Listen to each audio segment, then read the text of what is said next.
O mar calmo refletia a luz dourada do entardecer, quando o iate de luxo, imponente e reluzente, ancorava discretamente próximo ao cais exclusivo de um clube náutico, frequentado apenas por magnatas, celebridades e herdeiros de sobrenomes tradicionais. As superfícies brilhavam impecáveis, o ambiente exalava riqueza em cada detalhe.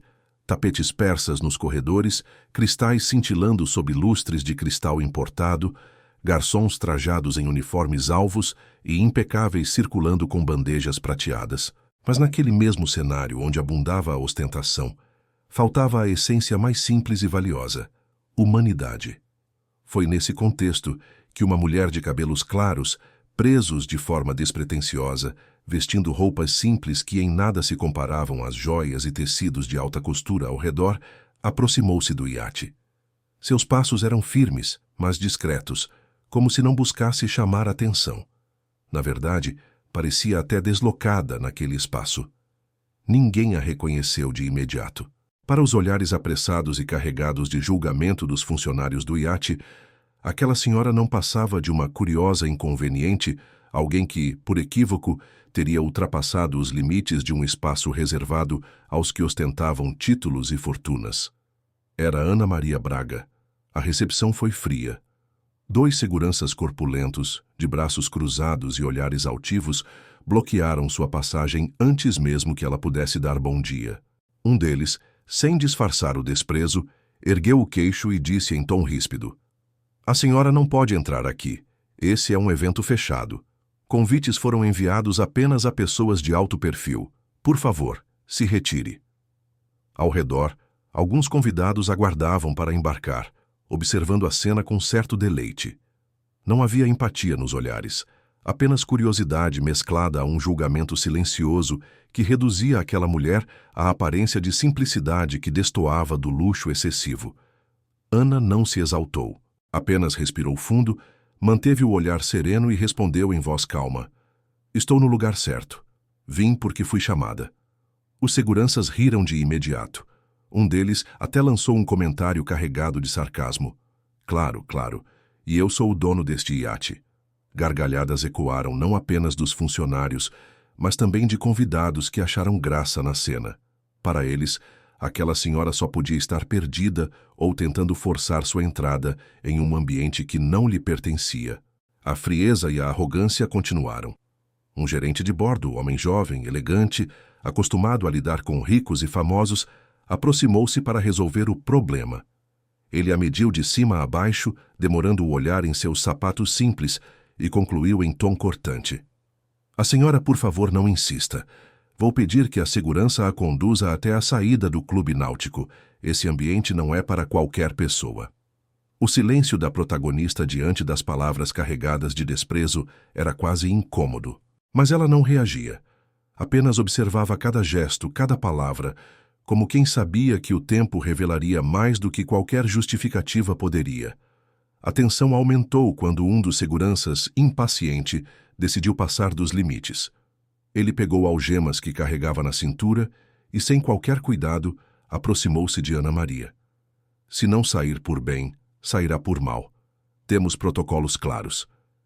E em questão de segundos, o barulho metálico ecoou quando as algemas prenderam seus pulsos. Um gesto humilhante, presenciado por dezenas de pessoas que, ao invés de se indignarem, apenas assistiam com indiferença, alguns até gravando com seus celulares como se fosse um espetáculo grotesco. Ali, em meio ao luxo reluzente, uma mulher de cabelos brancos e semblante sereno era tratada como intrusa. Ana não disse nada, apenas ergueu os olhos e fitou o horizonte por um instante, como se buscasse forças não em argumentos, mas na certeza de quem já viveu o suficiente para entender que as máscaras sociais sempre caem. O ambiente, contudo, parecia cada vez mais frio. Ninguém intervinha. O silêncio cúmplice era tão brutal quanto a atitude dos seguranças. No salão principal do iate, enquanto isso, o evento começava a tomar forma. Uma recepção elegante, organizada para homenagear uma doadora anônima, que havia financiado integralmente a reforma e manutenção daquela embarcação de luxo, usada frequentemente em eventos beneficentes de alto prestígio. Os convidados, entre eles políticos, empresários e formadores de opinião, aguardavam ansiosos o momento em que o anfitrião revelaria quem era a grande responsável pelo feito. Muitos apostavam em uma herdeira milionária, uma celebridade internacional ou até mesmo um investidor estrangeiro.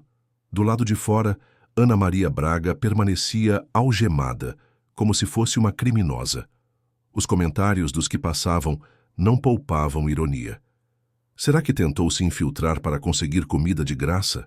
Ou, olha só, até esse tipo de gente tenta se aproximar da alta sociedade.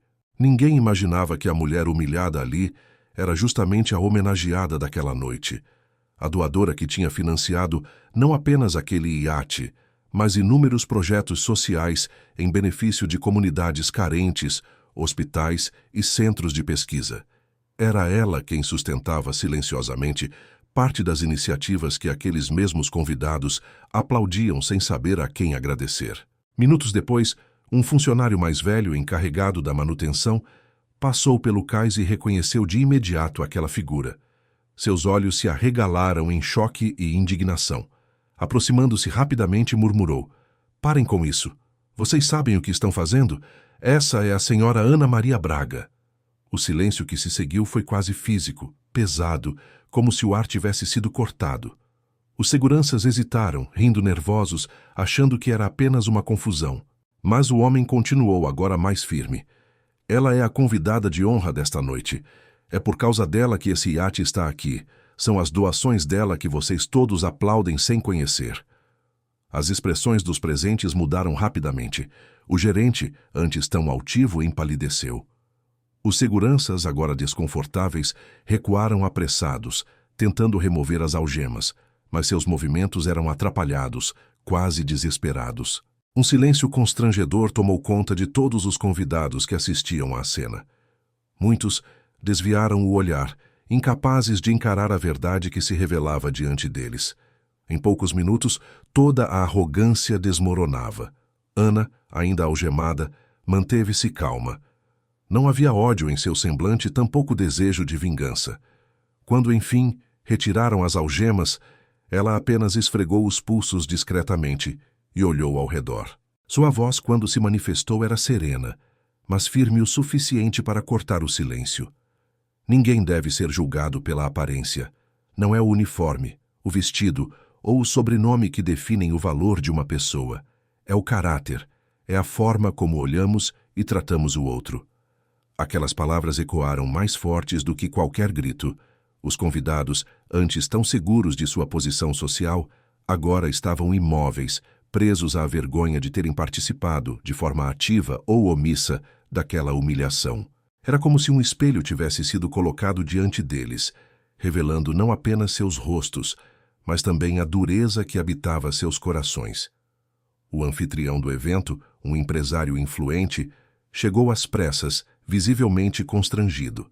Ele tentou justificar-se, mas Ana o interrompeu com um gesto simples da mão.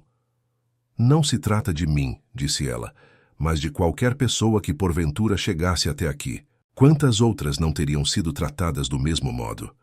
Até quando vamos sustentar uma cultura que mede o valor humano pelo que se veste ou pelo que aparenta possuir?" Sua fala não era apenas uma repreensão, mas uma reflexão que se infiltrava no ambiente como uma brisa inesperada em meio ao calor sufocante do preconceito. Um silêncio respeitoso tomou conta do espaço. Pela primeira vez naquela noite, os olhares se voltaram para ela não com desprezo, mas com reverência. A mulher que havia sido algemada diante de todos agora se erguia como símbolo de algo maior do que qualquer joia ou patrimônio ali presente, a verdade de um caráter que não se dobra diante da arrogância. Naquele instante, muitos sentiram a vergonha não apenas pelo que havia acontecido, mas pelo que tinham deixado de fazer. E essa dor silenciosa era talvez o início de uma transformação inevitável. O ambiente permanecia suspenso, como se cada olhar buscasse compreender a grandiosidade do momento que acabara de acontecer. Ana Maria Braga, com sua serenidade intacta, não necessitava de nenhuma apresentação formal. Ainda assim, o mestre de cerimônias do evento, constrangido, Caminhou até ela com um microfone em mãos, tentando recuperar o fio da solenidade. Sua voz, que antes ressoava cheia de entusiasmo para anunciar nomes famosos, agora saía trêmula.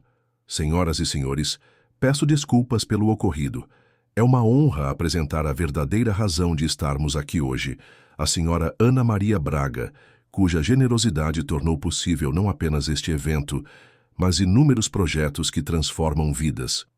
Aplausos tímidos ecoaram, mas soaram deslocados, como se tentassem maquiar a vergonha coletiva que pairava no ar.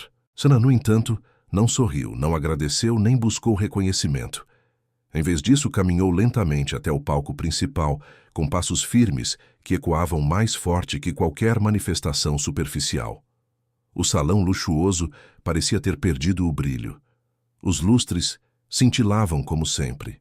Os cristais refletiam a luz com imponência, mas nada daquilo ofuscava a simplicidade da mulher que se erguia diante deles. Ana respirou fundo antes de falar. Sua voz soava clara, pausada, preenchendo cada canto do salão como se fosse feita para a narração de uma verdade há muito tempo ignorada. Vocês me aplaudem agora, mas há poucos minutos me viram como intrusa, como alguém que não merecia estar aqui. Pensem comigo. Quantos outros, menos conhecidos que eu, não seriam tratados do mesmo jeito? Quantas vezes vocês ou seus funcionários já julgaram alguém pela roupa, pelo jeito, pela idade? O problema não está apenas no que aconteceu comigo, mas na cultura que vocês alimentam todos os dias. O público, em silêncio absoluto, ouvia cada palavra como se fossem golpes suaves, porém certeiros. Os seguranças, ainda ali, permaneciam imóveis, o olhar fixo no chão. O gerente, que minutos antes havia ordenado sua retirada, suava em desconforto. Nenhum deles ousava se justificar, pois sabiam que qualquer palavra pareceria inútil diante da verdade simples que Ana revelava. Ela prosseguiu. A dignidade não pode ser seletiva. O respeito não pode depender de convites, de sobrenomes ou de aparências. Se tratam uma pessoa idosa, uma mulher simples ou um trabalhador da mesma forma que trataram a mim, significa que a falha é estrutural, que há algo doente na forma como enxergam o próximo. E se continuarem assim, todos os projetos, todas as festas, todo esse luxo, não terão valor nenhum. Havia um peso em cada pausa. O salão, que até minutos atrás vibrava em conversas rasas e risadas vaidosas, agora respirava reflexão e desconforto. O anfitrião do evento, um magnata conhecido por sua influência política e econômica, levantou-se de seu assento com passos hesitantes.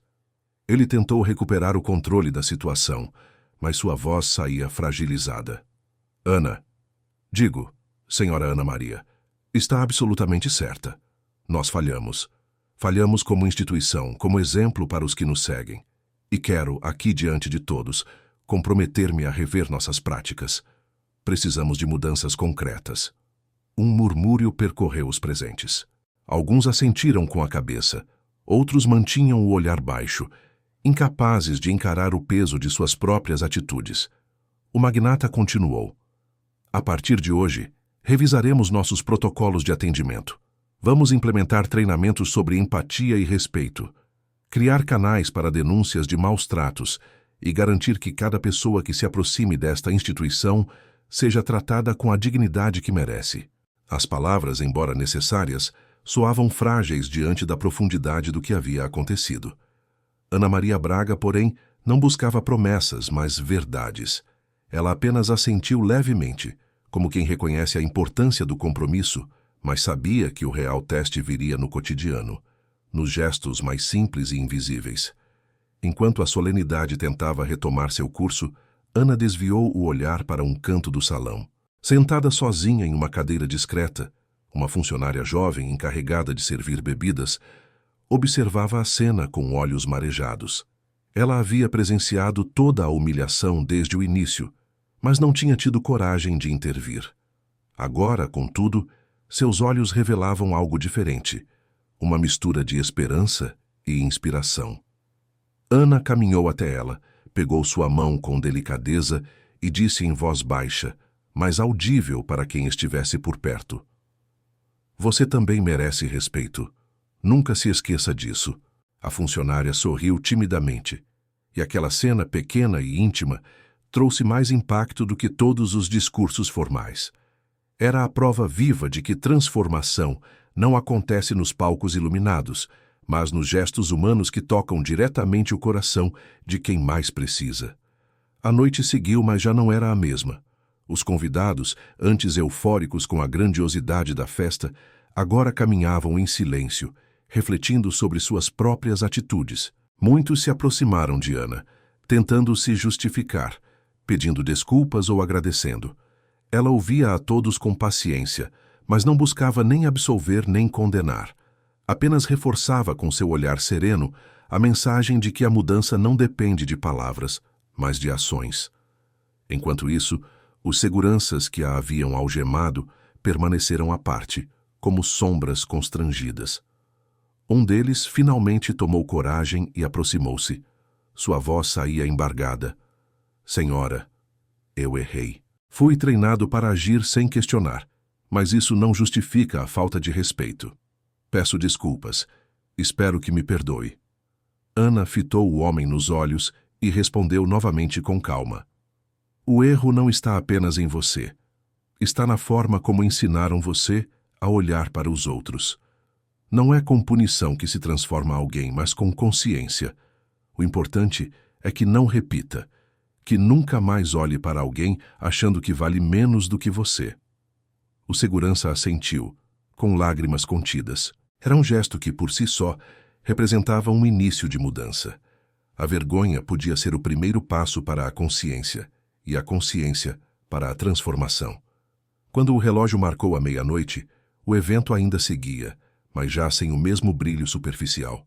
A presença de Ana havia transformado a atmosfera. Ela, por sua vez, não se demorou. Caminhou até a saída com passos serenos, cruzando novamente pelo cais, onde horas antes fora algemada. O mar ainda refletia a lua, agora mais alta, e a brisa noturna parecia carregar um simbolismo profundo, o de que o silêncio firme e a verdade simples podem derrubar muros mais altos do que qualquer poder material. No caminho, uma criança que acompanhava os pais convidados correu até ela. Segurando sua mão, disse com voz pura: "Quero ser como você quando crescer." Ana sorriu, abaixou-se, olhou nos olhos da criança e respondeu: "Seja sempre verdadeiro. Isso basta." Rei, sem esperar por aplausos, seguiu em frente, deixando para trás não apenas um evento, mas um ambiente marcado para sempre pela lição que recebera. O dia seguinte amanheceu com notícias espalhadas em todos os jornais, sites e redes sociais. A cena de Ana Maria Braga sendo algemada no cais do iate circulava como um incêndio incontrolável. Fotografias congelavam o instante de humilhação, mas também registravam a serenidade no semblante da mulher, que jamais precisou erguer a voz para se impor. Vídeos curtos mostravam o momento em que ela dizia: "Ninguém deve ser julgado pela aparência." E essas palavras reverberavam com a força de um mantra, alcançando lares distantes, emocionando pessoas que jamais pisariam em um iate de luxo, mas que sabiam muito bem o que era sentir-se invisíveis. Enquanto os magnatas e convidados tentavam conter os danos de imagem, explicando-se em notas oficiais e promessas de mudança, a população em geral enxergava em Ana não apenas a apresentadora consagrada, mas a mulher que traduzia a dignidade de tantas vidas anônimas.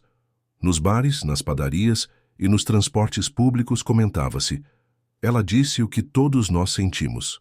Era como se, de repente, uma voz tivesse se levantado em nome de milhões que, diariamente, são julgados por não corresponder a padrões superficiais.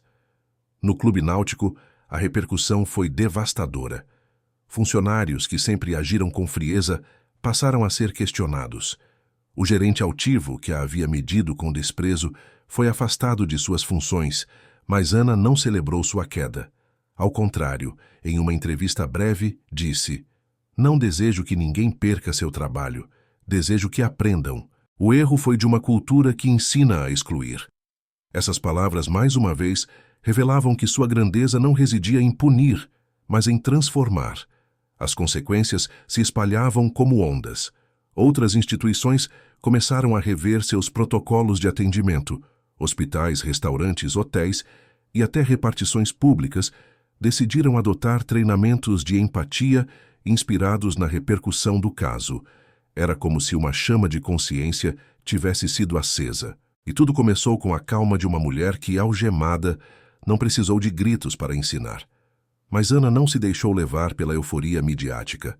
Enquanto jornalistas buscavam arrancar dela manchetes grandiosas, ela permanecia fiel ao seu estilo. Simples, serena, direta. Em uma coletiva rápida declarou: "Não foi sobre mim, foi sobre todos os que são tratados com desdém por não carregarem símbolos de poder. Enquanto houver uma criança ignorada, um idoso desrespeitado ou uma mulher desacreditada, essa luta continua. Eu apenas estive no lugar certo para que a máscara caísse." Essas palavras ecoaram fundo. E era exatamente isso que diferenciava Ana Maria Braga. Sua capacidade de transformar humilhação em luz, de converter dor em aprendizado coletivo. Em vez de se colocar como vítima, ela se tornou um espelho que mostrava à sociedade a necessidade urgente de mudar. Nos corredores do Clube Náutico, os próprios funcionários começaram a se olhar de forma diferente. O segurança, que havia pedido desculpas, agora com mais consciência, reunia seus colegas para refletirem sobre a importância do respeito. O funcionário mais velho, aquele que a reconhecera e interrompera a humilhação, tornou-se símbolo de coragem silenciosa, lembrando a todos que é sempre possível intervir, mesmo quando o ambiente inteiro parece indiferente. Pequenos gestos antes desprezados agora ganhavam força. Um sorriso oferecido a um visitante, uma palavra de acolhimento a quem parecia deslocado, um tratamento humano dado sem distinção. A transformação não foi imediata nem perfeita, mas havia começado. E essa era a grande vitória de Ana. Não a glória pessoal, mas o início de uma mudança cultural. Alguns dias depois, ela retornou ao mesmo clube náutico. Desta vez, não como homenageada de um evento luxuoso, mas para encontrar discretamente alguns funcionários e oferecer-lhes palavras de incentivo. Ao passar novamente pelo cais, lembrou-se das algemas frias que haviam marcado seus pulsos. Mas em vez de ressentimento, sentiu apenas a serenidade de quem sabia que aquela dor tinha se transformado em algo maior. Ao cruzar pelo mesmo segurança que a havia algemado, Ana apenas sorriu e disse: "Cada dia é uma nova chance de fazer diferente." O homem emocionado agradeceu em silêncio. No salão principal, encontrou a jovem funcionária que servia bebidas e que havia recebido seu gesto de respeito naquela noite. A moça, ainda emocionada, confessou: "A senhora me deu coragem. Eu sempre achei que não valia nada perto dos convidados. Mas agora entendi que meu valor não depende do que eles pensam. Depende de mim." Ana segurou sua mão e respondeu: "Exatamente. Nunca permita que a indiferença alheia defina quem você é." Esse diálogo simples, íntimo, teve mais força que qualquer pronunciamento público. Ao se despedir, Ana caminhou até o cais mais uma vez. O mar estava sereno, refletindo o céu azul da manhã. Ela olhou para o horizonte e sorriu. Não precisava de aplausos, não precisava de manchetes. Sabia que havia cumprido seu papel: plantar uma semente de consciência em um terreno endurecido pela arrogância.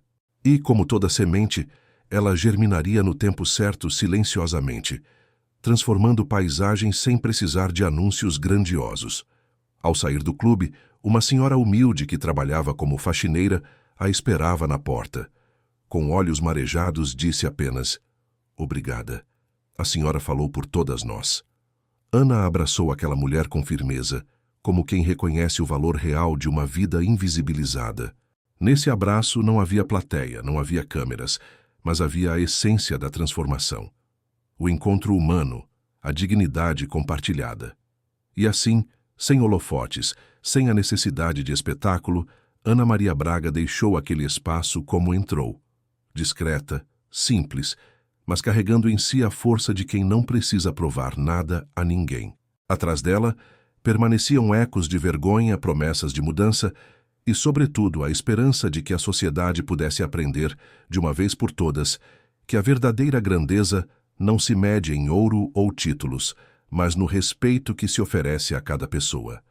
Naquele iate de luxo, onde antes reinava apenas ostentação, agora havia também um legado invisível, porém indestrutível. A lembrança de uma mulher algemada que em apenas 10 minutos arruinou carreiras, desfez máscaras e plantou a semente da transformação. E a certeza de que, às vezes, basta um gesto sereno para que o mundo nunca mais seja o mesmo.